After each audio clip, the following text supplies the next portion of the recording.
If anybody's just listening at work or driving and can't see this, the following is on the Matt Damon movie, The Bourne Identity. Truth in The Bourne Identity, where Matt Damon plays himself. Hey guys, it's Matt. I'll get to the findings on this pretty quickly. I'll definitely do all the key parts in the first 5 minutes, and then anybody that wants to stick with me, we'll do a bunch on the back end. I don't know. Maybe some of you are like Eminem, have to do your rap at the shelter, then get back to your job in 8 Mile or something. So we'll do it quickly, and then we'll just shoot the shit on the back end. Now, somebody in the truth community had to have covered the basics. I'm bringing in the emerald green. Here we go again. If somebody covered it, guys, when I popped this disc in last night, I didn't know it. I'm not just out to steal off some little channel. It's so obvious somebody in this community must have covered the basics in terms of the truth on this. I wasn't looking to do a research project. I'm trying to get rid of old DVDs. I'm throwing out so much stuff. I just want to clear house. I've got these old DVDs, stuff that's been sitting around for years, and not Blu-ray format or anything like that, just old shit. Bourne Identity. Okay, I remember it being a good movie. What else am I going to watch? Peaky Blinders, the new season comes out tomorrow. Been the same movies over and over. Let me just pop this in. I'm not looking for truth. I'm not looking for emerald green. I'm not looking for anything. And all of a sudden, oh no, it starts. Now, oh no, we just do that for fun. It's like, oh, more retrocausality language to tell us the true nature of ourselves. Okay, this is not what I was looking for, but here it comes in a huge way. So again, it's so obvious. Somebody must have done this, but I didn't know about it when I popped this disc in and popped my what was I drinking last night? It wasn't. I have Milwaukee's Best in the fridge, but it was a better beer, an IPA, and then it just started coming, and then the Emerald Green came in. So let me show you everything you need to know in case you've got to get off 8 Mile, get back to the job. Just quickly, some people aren't aware that the Bourne series, Bourne Identity, Bourne Supremacy, these are Robert Ludlum books. The Bourne Identity was written in 1980. Robert Ludlum, we'll look at what he's written in a few minutes. Mostly spy thrillers, but considering the truth that pops out of this movie, we're looking for trends in the titles and some of the things he's written. I've never read any of his books, but some of the titles were interesting, and we'll look at it. Now, again, the basic truth drops in this movie are so obvious. Somebody in our community must have covered it, but I'm not Lieutenant Barkley and the next generation plugged into the supercomputer. If I missed it, so I'm just seeing this for the first time. It's the first time I've popped this dusty movie in. Oh gosh, I haven't seen Bourne Identity in 12 years. So think of the set of eyes I had then versus now, and we all have. This is what the most important part. I'll present this first, and we'll work backwards. The part in the diner where he's saying to her, I don't know who I am. I could tell you the license plates or the license plates numbers on every single car in the diner parked out front. I could tell you this and that. I can tell you the guy at the counter is wearing a certain type of watch, but I don't know who I am. This is obvious, but this is right before he gets into that big speech with her. Now he knew from the start he couldn't remember his own identity, but he's pouring out his heart to her. Right before he starts that big speech, a key moment in the movie, I'll give you two guesses, but you're only going to need one. Here comes the emerald green. It's just for a few seconds, the back of the diner. Just every diner behind the counter where the waitresses pick up meatloaf. They're always emerald green lit up, aren't they? Okay, the diner scene starts, emerald green, pick up Flo and Alice. Then it's over to the guy drinking the beer, emerald green beer bottle. I think it's significant. Might not be. Probably is. Then he reveals everything to her. I don't know who I am. I don't know my identity. I can tell you every single license plate outside. I can tell you I know Kung Fu and all this weird stuff. I don't know how I have these abilities, but I don't know who I am. I have abilities here in this place called Earth. And he doesn't say that to her. But I don't know who I am. And she's like thinking, what sort of lunatic did I hook up with? Then right after the diner scene where He tells her, I don't know who I am. They hit the road. I guess they're on their way to go to Paris. I'm glad I took another picture of it because you can't really see here. I have a close-up in a moment. As soon as they hit the road, he says, I don't know who I am. It looks more emerald green, guys, when I watch the movie. The BP is definitely the emerald green. The sign on the left is more of the emerald green when I was watching the movie. It took a little bit different photograph, but it's a emerald green sandwich. Emerald green coming into the scene. I don't know who I am. Hey, Matt, we're trying to discover who we are too. Then emerald green on the other side. It's an emerald green sandwich. Identical. And regarding the diner scene, I wish I could show you the acting. I wish I could, but I can't. I mean, it gives you chills watching something like this. A true master of the thespian arts, in complete control of his craft and his art. It's probably giving you chills just thinking about it. And I said to the bot, I said thespian. It means actor. I said thespian. Oh, don't misinterpret what this video is about, bot. We have words. We have to book us into a room. And guys, people are like, Matt, surely you can show me 3 seconds. No, I can't. Yeah, probably could. But there's too many times it was blocked worldwide because Matt showed 3 seconds of a movie. It's just not worth it.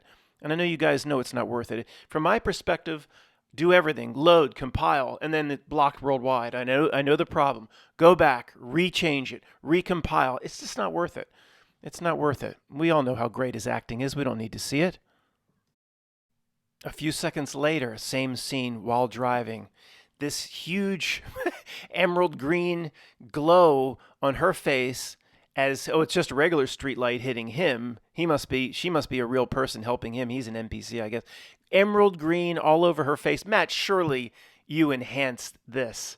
She looks like the Wicked Witch of the West, for crying out loud. And that scene with Dorothy where she crushed her sister. I didn't do anything to it. I didn't paint her up like the Wicked Witch of the West. I don't even know how to use, I don't have Photoshop. I took a damn picture of my television. This is the quality stuff you get here at Quantum of Conscience. I go downstairs and I take pictures of my television. I didn't change it. She's emerald greened up like the Wicked Witch of the West to continue with the theme here of the emerald green sandwich. There's no doubt about it. Imagine somebody stumbling upon this video. What the hell are these guys talking about? Complete wackos. Let me address all objections by showing you the car. If you're just driving, you don't remember the movie. She's driving an absolute piece of shit Mini that has to be from the late 70s or early 80s. All right? A Volkswagen Super Beetle from 72 is a quality plush car compared to this piece of shit. Okay, this is why I'm showing you. People will say, the dash, Matt, is lighting up her face. Haven't you ever driven a car? Sometimes they're blue, sometimes they're green, they're different colors. No, this piece of shit Mini from 1970, whatever, okay, it probably has a speedometer. It doesn't even have a tachometer. There'd be some little tiny light, little tiny white light, like two fireflies trying to mate behind the dash. It wouldn't be lighting her whole face up like the Lochnar is the dash itself. She replaced the speedometer with the Lochnar. No, of course, there's no way this piece of shit would make that. Is she driving a brand new Lexus? Is she driving a brand new Tahoe? It's $400 to fill up? Like all these lights and all this crap all over and Sirius XM radio no. So that's why I showed you the car. Obviously it's an emerald green presentation. She doesn't have that piece of shit a brand new electronic dash with Alpine speakers. Same scene, different camera angle. The emerald green is always on her face in this scene. And notably, it's never on him. It's never on him. Like streetlights will hit him. He's more in a natural light. There's something potentially being said here. She's more of a real person. Maybe Matt Damon, it's the NPC. And we know Matt Damon is an NPC, but I'm talking about, in this discussion, the character Jason Bourne. The character Jason Bourne would deserve the discussion. Is he real? Is he not? We know Matt Damon isn't. Same scene, camera turns back one final time, just on her. She's still in the green glow of the Lochnar. He's out of the picture entirely. And then I guess they wind up in Paris shortly after this. And guys, I have to say one thing. I keep saying like Wicked Witch of the West. Oh, that implies evil. Lochnar, that implies evil. The emerald green presentation in art and media, it's twofold. It's good and it's bad. There's the hijacked version, or the Lochnar, or the way Satan was presented in The Prince of Darkness, John Carpenter's The Prince of Darkness. There's their version of the emerald green, and then there's the pure version that I believe tells us about ourselves. Whenever you see emerald green, I don't want anybody in the back of the Amish classroom to say, oh, that's evil. No, no, no, no, no. Which emerald green are you looking at? Is this the pure version that's trying to tell us something about ourselves? Very positive, very good? Or is it like the evil hijacked version? And regarding the emerald green, the best identical, we do, so we remember, we do identical. And it's Paulie from Rocky, but he was also the bodyguard or the chauffeur for Thornton Mellon in Back to School. And he says to creepy little Jason, he says, I'm nice and I'm tough. I put one kid through college. I put another kid through a wall. I'm nice. Lou. That's right, Lou, you're nice and you're tough. The emerald green, it's good and it's bad. Depends which version of Lou we're looking at. For this part and the obvious symbolism behind the Bourne Identity, I'll be brief because, again, other channels must have covered it. I'm not stealing from them. If they covered it, I didn't know they covered it. Somebody's like, shit, I know what you're going to say. Or what is Real Channel covered that 7 years ago, man? You stealing his shit? Okay, I'm not stealing anybody's shit. But this is so obvious, and I'm still going to cover it because, I didn't know. I didn't know until I just, with the set of eyes I have now, I popped it in and I'm like, oh boy, here we go. So first opening scene. Dead man at sea. Jason Bourne. He's born. Dead man at sea. Here we go. Lost at sea. That all maritime admiralty law. All you poor sons of bitches are lost at sea. Law of the land. Law of the sea.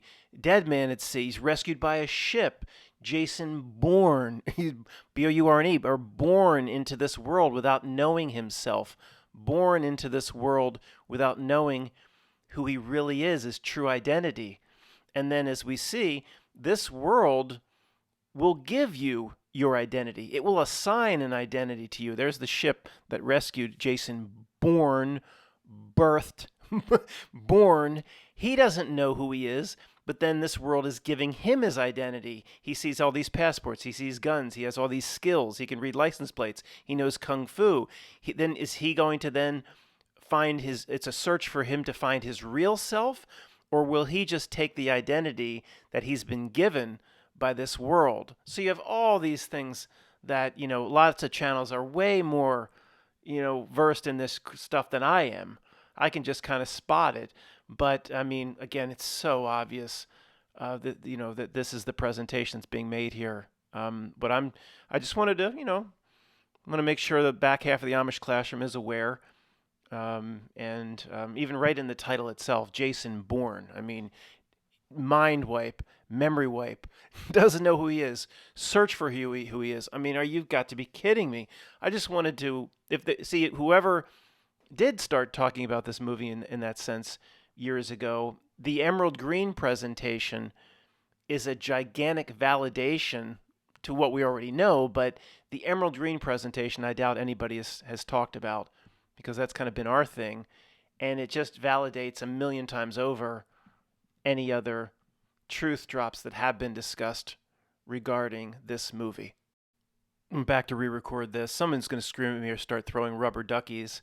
Sure, the arms outspread in the water is the Christ presentation. What they mean by it, this came from Ultimate Creeps. This came from Hollyweird. Man, this is Hollyweird, man. What they mean by, is it a mocking of the Christ present? I don't know exactly. Again, when they it's just, sure, it's the Christ presentation with the arms outspread. What they mean by it, again, I don't know. Jared didn't serve me no pigs and no blankets. I don't know.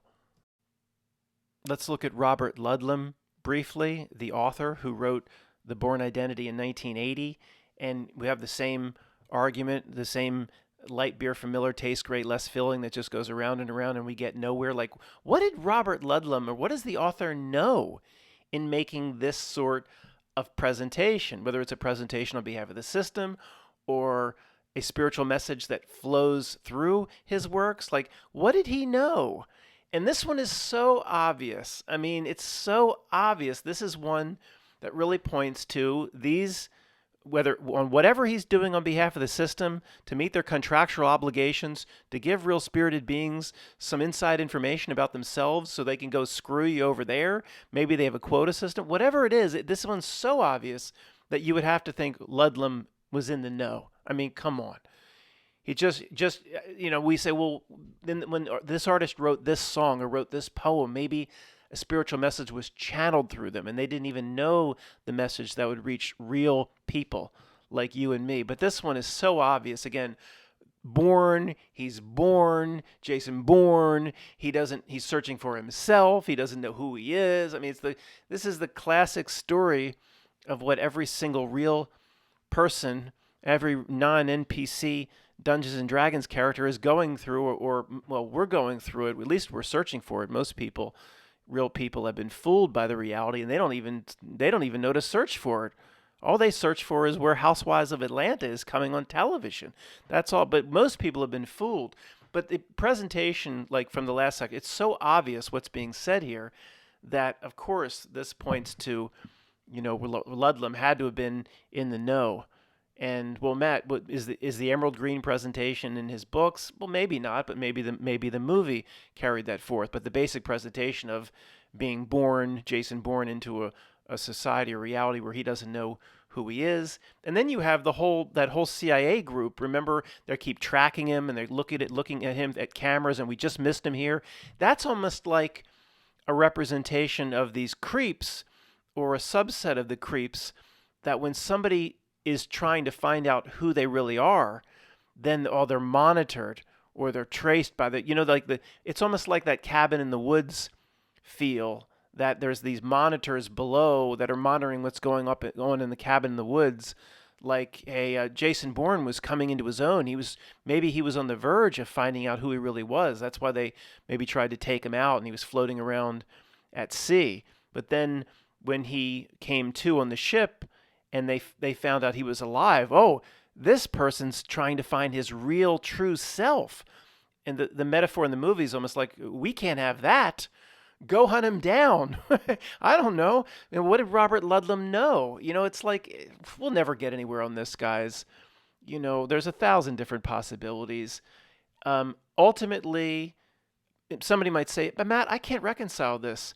The creeps, this is coming from Hollyweird and the creeps, but you guys are always talking about this positive spiritual message.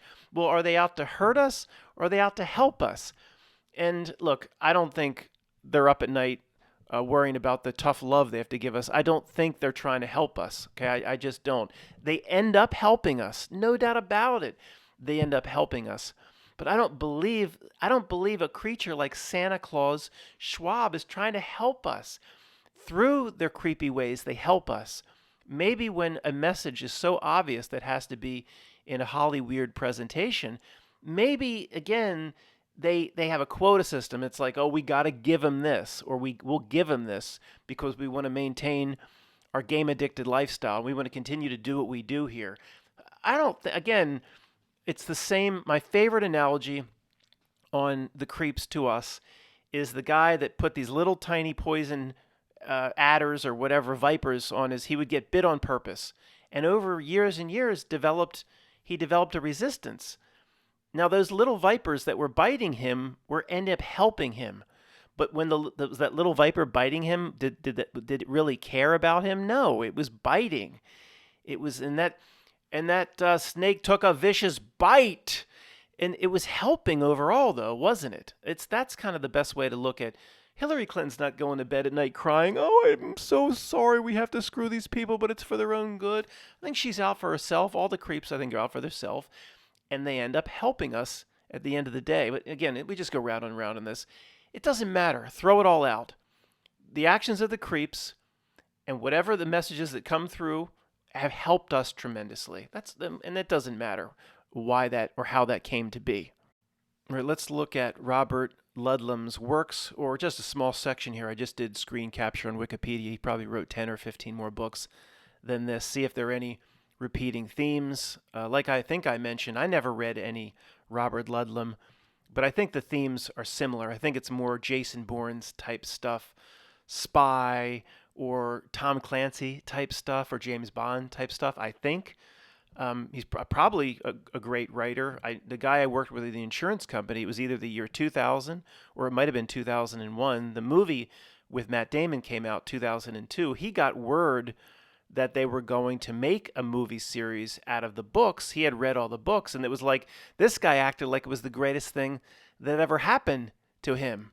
It was like John Bobbitt learning he could get his penis reattached or something. He was going, "Oh my God, they're gonna make movies." It was like Jimi Hendrix, "Excuse me while I kiss the sky." And he found out that Matt Damon was going to star, and it was like literally the greatest thing that ever happened to him. And I only say that because it tells me how good, at least to him, he was a pretty smart guy, how good the books were. So he's probably a great author. I've never read any. So let's see if there's any sort of themes. In 1988, here it says he wrote the Icarus Agenda.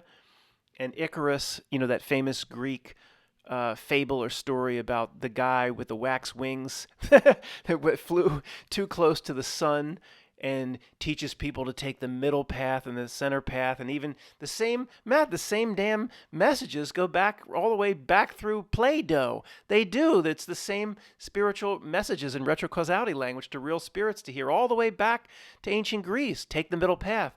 Don't fly too close to the sun. At an individual level, the same themes. Don't bite off more than you can chew. But then you can back up 100,000 miles and look down at it. And Icarus, it's actually about middle path Icarus, because part of the Icarus story, he's up there with Daedalus. That's a real figure from Roman and Greek legend and lore as well, not just Project Daedalus with the 4 geriatrics and space cowboys going up to repair the Russian spy satellite. Daedalus is up with Icarus. It's take the middle path. Don't fly too close to the sun. Don't bite off more than you can chew of the shit sandwich. Part of that story, though, is don't fly too low, because there's a problem if you fly too low with your dumbass wax wings. That even confirms middle path. But then if you back up, Matt, what about second layer, third layer? Sure, back up and look down at it from 100,000 feet. The fall of Icarus. Does it represent the fall of mankind? It doesn't represent, well, who am I to say? The fall of the fallen angels. I don't believe, that's my opinion. No, the fall of man. Look out your window at the state of, quote, man. Look out your window. The fall of man. Why? Because through his technology, being led by creeps, always pushing for more, always not the Jeff Goldblum advice from Jurassic Park. These dumb sons of bitches, they didn't stop to think if they should. They just went and just decided if they could. Well, I got that wrong, but you know what I mean. Dumb sons of bitches, they didn't stop for a second to think if they should. They just tried to figure out if they fucking could. And the fall, then it leads to the fall of man, which is the fall of Icarus. Second layer, third layer, same themes over and over and over and over again. Zika virus, Zika virus, Zika, Zika, Zika, Zika, Zika, over and over again, the same bullshit. Daedalus, every time Hollywood has to tie in the Greek, tie in the Roman, Project Gemini, Project Apollo, Project Mercury, over and over and over again with the same themes. And I'm sure they're going in their back rooms like, if these dumb sons of bitches aren't waking up to this, when are these dumb sons of bitches going to wake up? And if there's always 3 levels of meaning, the third level of meaning with Icarus is without a doubt the common sense message that should be screaming, even on top of or before the middle path message. What dumb son of a bitch tries to fly with wax wings? Well, in the story, it's wax and feathers. At least he had the feathers. But as he was about to jump off the cliff, somebody should have run up to him and said, "Dude, wait, what are you doing? Are you going to commit suicide?" "No, I'm going to fly. I've got wax wings." Well, even if you can fly with those things, you do understand that that's going to become a problem for you. Even if you can fly for a bit, it's wax and feathers, dude. It's going to be a problem. Show a degree of common sense and get down off the damn mountain, Icarus, you idiot. That was just the first book. Let's get through the rest of these books, see if there's any sort of a theme. Again, the Icarus Agenda was 1988. Bourne Ultimatum, 1990. The Road to Omaha, 1992. Not too much occult there with corn and cow udders, but I didn't read it. The Scorpio Illusion, you have the word illusion. The Apocalypse Watch in 95, Apocalypse. The Mataris Countdown, 97. The Hades Factor, Hades. Prometheus Deception, Prometheus, which many people believe is Lucifer. Lucifer is the light bearer. Prometheus brought mankind the fire, the light. The themes, guys, all these different Greek gods and legends and demigods and heroes, it's like reducing gematria.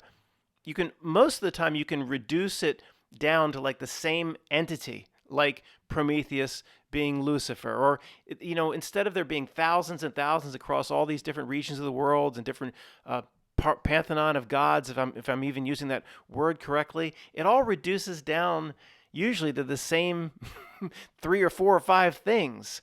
When I was looking at what sense to do I'll give you my sense for Thursday, because Thursday is associated with Thor, at least in the research that I did, and God of Thunder, and I heard in the rumble, and I thought, that's fine. I'll do my enhanced sense for Thursday today will be hearing and sound.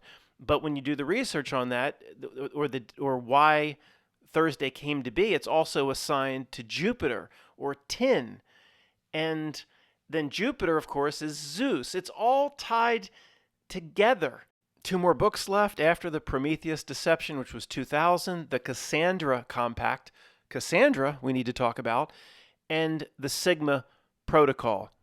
So we have Icarus, we have the Bournes, Scorpio Illusion, Apocalypse, Hades, Prometheus, and Cassandra. Well, there wouldn't be a theme here. Nah. Who would? Are you one of those people? Conspiracy? Cassandra is us. Goes back to the Trojan War.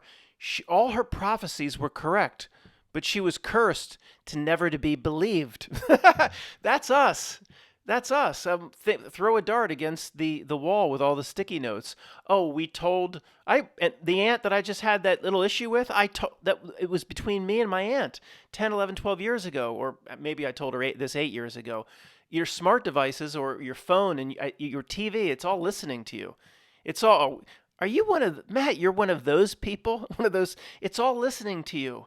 Then we were proven true 6 to 8 years later. We were completely proven true. And they put out their movies to put a complete stamp on it and to harden the cement, like the Snowden movie and the fifth, what is it called, about WikiLeaks, the Fifth Estate, I think it was called. And it's got that same cucumber guy in that movie. A cucumber guy pops up everywhere. Then I went back to my aunt and I'm like, remember I told you your devices, you admitted your devices are listening, and they complain about the same things.